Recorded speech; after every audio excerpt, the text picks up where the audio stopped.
அனைவருக்கும் வணக்கம். மகர ராசிக்காரர்களுக்கு காலம் முழுவதும் ஆறாத காயங்கள், ரணங்களை நெஞ்சில் சுமக்கக்கூடிய மகர ராசிக்காரர்களுக்கு மார்ச் 31ஆம் தேதி முடிவதற்குள் இது நடக்கும் என்று சொல்லக்கூடிய வகையில் எந்தெந்த விஷயங்கள் அமைந்துள்ளன என்று ஆராய்ந்து பார்க்கும் போது நிச்சயமாக கிரகநிலைகளின் அமைப்பு அதற்கு பதில் சொல்லக்கூடிய வகையில் அற்புதமாக உள்ளது என்பதை தெளிவாக உறுதிப்படுத்துகின்றன. ஏனென்றால் மகர ராசிக்காரர்களை பொறுத்த வரைக்கும் முழு சுப கிரகமாக இருக்கக்கூடிய குரு மிக வலுவாக சுகஸ்தானத்தில் வீற்றிருக்கிறார். மிக விரைவில் பஞ்சமஸ்தானமாகிய 5ஆம் இடத்தில் நுழைய இருக்கிறாருங்க. எனவே மகர ராசிக்காரர்களுக்கு இந்த மார்ச் 31 முடிவதற்குள் இல்லத்தில் பல்வேறு விதமான சுப நிகழ்வுகளை மிக சிறப்பாக திட்டமிட்டு நடத்துவதற்கான அதிர்ஷ்ட யோக வாய்ப்புகள் நிறைந்து கிடைக்கக்கூடிய ஒரு தருணமாக பார்க்கப்படுகிறது. குரு பகவான் பல்வேறு விதமான தோஷங்களை விலக்கி நீங்கள் எதிர்பார்க்கக்கூடிய நல்ல முன்னேற்றத்தையும் குடும்ப ஒற்றுமையையும் ஏற்படுத்தி கொடுக்கிறாருங்க.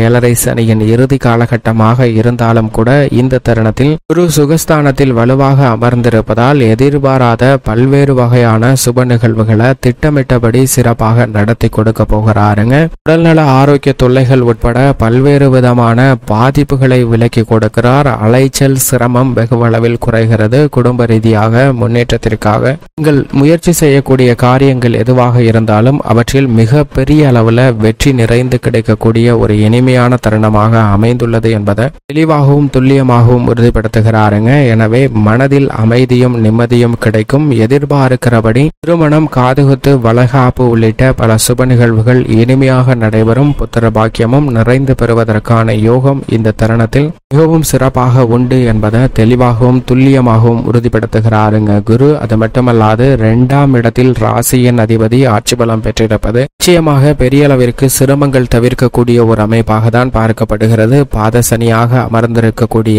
இந்த வேளையில் ராசியின் ராஜயோகாதிபதியான செவ்வாய் அவருடன் இணைவது முரண்பாடான கிரக சேர்க்கையாக இருந்தாலும் கூட இந்த தருணத்தில் நல்ல மாறுதலும் முன்னேற்றமும் பெறுவதற்கான வாய்ப்பு நிச்சயமாக கும்பராசிக்காரர்களுக்கு கிடைக்கிறது என்பதை தெளிவாகவும் துல்லியமாகவும் உறுதிப்படுத்துகிறார். எனவே இந்த தருணத்தில் 2ஆம் இடமாகிய தனஸ்தானத்தில் இணைந்திருக்கக்கூடிய சனி, சுக்கிரன் மற்றும் செவ்வாயின் அமைப்பு மிக பெரிய மாறுதலுக்கும் பல்வேறு வகையில ஆறாத காயங்கள், ரணங்களாக இருக்கக்கூடிய விஷயங்களுக்கு அருள்மருந்தாக மாறுவதற்கான வாய்ப்பு உண்டு. உத்தியோக ரீதியாக அலுவலகம் சார்ந்த பணிகள்ல ஒரு நிம்மதியற்ற சூழ்நிலையில் மாற்றம் ஏற்படுவதற்கான வாய்ப்பு உருவாகிறது. மேலதிகாரிகளின் ஆதரவு உங்களுக்கு உத்தியோகம் சார்ந்த பணிகளில் உற்சாகத்தை பெற்று தரக்கூடிய வகையில் அமைய போகிறது. நிறுவன மாறுதல், புதிய வேலை வாய்ப்பு என முயற்சி செய்யக்கூடிய அத்தனை காரியங்களிலும் மிக பெரிய அளவுல மன நிம்மதியும் திருப்தியும் கிடைக்கக்கூடிய ஒரு சிறந்த தருணமாக அமைய போகிறது. சில நேரங்கள்ல திட்டமிட்டு எடுக்கக்கூடிய முடிவுகள் மிக பெரிய அளவுல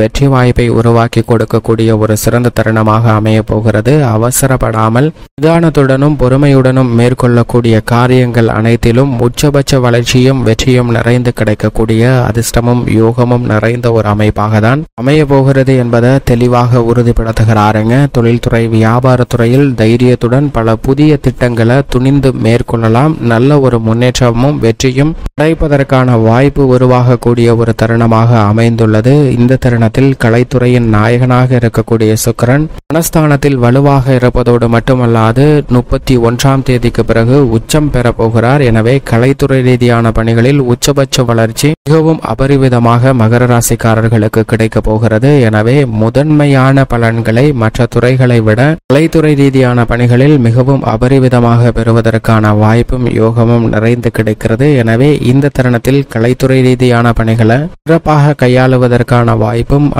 அடுத்து புதிய வாய்ப்புகள் நிறைந்து கிடைக்கக்கூடிய ஒரு தருணமாகவும் பார்க்கப்படுகிறது. எனவே வருமானம் உயரும். பிஸி ஷெட்யூல் என்று சொல்லக்கூடிய வகையில் பல புதிய வாய்ப்புகள் மிகப்பெரிய அளவில் நிறைந்து கிடைக்கக்கூடிய ஒரு தருணமாக அமைந்துள்ளது. உங்களுடைய முழு திறமையும் வெளிக்கொணரப்பட்டு வெற்றி பெறுவதோடு மட்டுமல்லாது விருதுகளை பெறக்கூடிய அதிர்ஷ்ட யோக வாய்ப்புகளும் நிறைந்து கிடைக்கக்கூடிய ஒரு அற்புதமான இனிமையான தருணமாக அமைகிறது என்பதை கலைத்துறையின் நாயகனாக இருக்கக்கூடிய சுக்கிரன் மகர ராசிக்காரர்களுக்கு தெளிவாகவும் துல்லியமாகவும் உறுதிப்படுத்துகிறார். அது மட்டுமல்லாது அரசியல் சார்ந்த பணிகளில் மிகப்பெரிய அளவில் மாற்றத்தையும் முன்னேற்றத்தையும் நிறைந்து பெறுவதற்கான வாய்ப்பும் யோகமும் இந்த தருணத்தில் கிடைக்கிறது. தேர்தல் வெற்றிக்காக மேற்கொள்ளக்கூடிய புதிய யூகங்கள், திட்டங்கள் அனைத்தும் மிக பெரிய அளவில் வெற்றி கிட்டும். மகர ராசிக்காரர்களுக்கு எதிர்பார்த்தபடியே நல்ல வாய்ப்பும் முன்னேற்றம் சார்ந்த விஷயங்களும் மிக சிறப்பாக அமைவதற்கான வாய்ப்பும் யோகமும் கிடைக்கிறது. அரசியல் சார்ந்த பணிகளில் மக்கள் மத்தியில் செல்வாக்கு உயர்வதோடு மட்டுமல்லாது கட்சி சார்ந்த பணிகளையும் மிக சிறப்பாக கையாளுவதற்கான அதிர்ஷ்ட யோகம் நிறைந்த ஒரு தருணமாக மகர ராசிக்காரர்களுக்கு மார்ச் 31 முடிவதற்குள் மிக சிறப்பாக அமைய போகிறது என்பதை தெளிவாக உறுதிப்படுத்துகிறாருங்க. விவசாயத்துறையின் நாயகனாக இருக்கக்கூடிய செவ்வாயும் மிக வலுவாக சஞ்சரிக்கக்கூடிய இந்த வேளையில் அவர் சனியுடன் இணைந்திருந்தாலும் பெரிய அளவிற்கு சிரமம் இல்லை. 2ஆம் இடம் ஆகிய தனஸ்தானம் வலுப்பெறக்கூடிய வகையில் புதிதாக அசையா சொத்துக்கள் வாங்குவதற்கான யோகமும் மங்களகரமான சுப நிகழ்வுகள் நடைபெறுவதற்கான வாய்ப்பும் உண்டு. ஏனென்றால் சுக்கிரனுடன் இணைந்து சுக்கிரமங்கல யோகத்தை மிகவும் அபரிவிதமாக ஏற்படுத்தி கொடுக்கிறாருங்க ராசியின் ராஜயோகாதிபதியான செவ்வாய். எனவே பல்வேறு வகையான அதிரடியான திட்டங்களை மிக சிறப்பாக செய்து முடிக்க முடியும். புதிதாக நிலம், வீடு, வாகனம் வாங்குவதற்கான யோகம் நிறைந்து கிடைக்கிறது. அசையா சொத்துக்கள் வாங்கி மகிழ்வதற்கான யோகம் 7.5 சனியின் இறுதி காலகட்டத்தில் உண்டு என்பதை தெளிவாகவும் துல்லியமாகவும் உறுதிப்படுத்துகிறாருங்க செவ்வாய். அது மட்டுமல்லாது இந்த தருணத்தில் மிகவும் சிறப்பாக நிழல் கிரகமாக இருக்கக்கூடிய ராகு 3ஆம் இடத்தில் சஞ்சரிக்கும் போது முன்னேற்றத்திற்கு தடைகளை இடக்கூடிய அனைத்து காரியங்களையும் பகிர்ந்தெறிந்து கொண்டிருக்கும் போது அவருடன் சூரியனும் இணைந்திருப்பது நிச்சயமாக ரெட்டிப்பு முன்னேற்றம் நிறைந்து கிடைக்கக்கூடிய ஒரு இனிமையான தருணமாக பார்க்கப்படுகிறது. எனவே இந்த தருணத்தில் எந்த பணியை மேற்கொண்டாலும் அவற்றை தடையும் தாமதமும் இல்லாமல் தெளிவாகவும் துல்லியமாகவும் செய்து முடிக்கக்கூடிய யோகம் நிறைந்த ஒரு தருணமாக பார்க்கப்படுகிறது. 2 கிரக நிலைகளும் 3ஆம் இடத்தில் பலம் பெற்று சஞ்சரிப்பதால் நிச்சயமாக பெரிய அளவிற்கு அலைச்சலோ சிரமமோ இல்லாமல் அனைத்து விதமான பணிகளையும் கனக்கச்சிதமாக செய்து முடிக்க முடியும். சூரியன் புதனுடன் இணைந்து புத ஆதித்ய யோகத்தை மிகவும் அபரிவிதமாக ஏற்படுத்தி கொடுக்கிறார். எனவே மகர ராசிக்காரர்களுக்கு இது மேலும் ஒரு சிறப்பான அம்சமாக பார்க்கப்படுகிறது. தெளிவான அறிவாற்றல் கிடைப்பதால் ஆதுரியமாக அனைத்து விதமான பணிகளையும் மேற்கொள்ளலாம். வித்யாக்காரர்களாக இருக்கக்கூடிய புதன் 3இல் நீச்சம் பெற்றிருப்பதால் கல்வி சார்ந்த விஷயங்கள்ல சற்று கவனம் தேவை. ஏனென்றால் மேலும் வலுவிழந்து வக்ரகதியில் திரும்புவதால் பெற்றோர்கள், ஆசிரியர்கள் மகர ராசிக்காரர்களின் குழந்தைகளின் கல்வியில் சற்று கூடுதல் கவனம் செலுத்த வேண்டிய ஒரு தருணமாக பார்க்கப்படுகிறது. பெண்மணிகளை பொறுத்தவரைக்கும் குரு, சுக்கிரன் ஆகிய 2 கிரக நிலைகளும் வலுவாக சஞ்சரிக்கக்கூடிய இந்த தருணத்தில் பெண்மணிகள் எதிர்பார்க்கிறபடியே இல்லத்தில் சுப நிகழ்வுகள் மிக சிறப்பாக நடைபெறும். தொழில், உத்தியோகம் சார்ந்த பணிகள்ல மனநிறைவு நிச்சயமாக கிடைக்கும். எதிர்பார்த்த சுப நிகழ்வுகளும் தடையில்லாமல் நடைபெறுவதற்கான யோகம் மகர ராசிக்காரர்களுக்கு உண்டு. பாக்கியஸ்தானத்தில் வலுவாக கேது சஞ்சரிப்பதால் நேர்மறையான சிந்தனைகள் மனதில் தோன்றுவதால் ஆக்கப்பூர்வமான பணிகளை சிறப்பாக செய்வதற்கான அதிர்ஷ்ட யோகம் உண்டு. சந்திரனும் பெரும்பாலும் சாதகமாக சஞ்சரிக்கிறார். மேலும் இந்த தருணத்தை மிக சிறந்த மகிழ்ச்சிகரமான தருணமாக மாற்றிக்கொள்ள நிச்சயமாக மகர ராசிக்காரர்கள் வாரத்தில் செவ்வாய்க்கிழமை விரதமிருந்து அருகாமையில் உள்ள முருகப்பெருமாள் ஆலயம் சென்று தீபம் ஏற்றி வழிபாடு செய்யுங்கள். ஏனென்றால் ஆறாத காயங்கள், ரணங்களை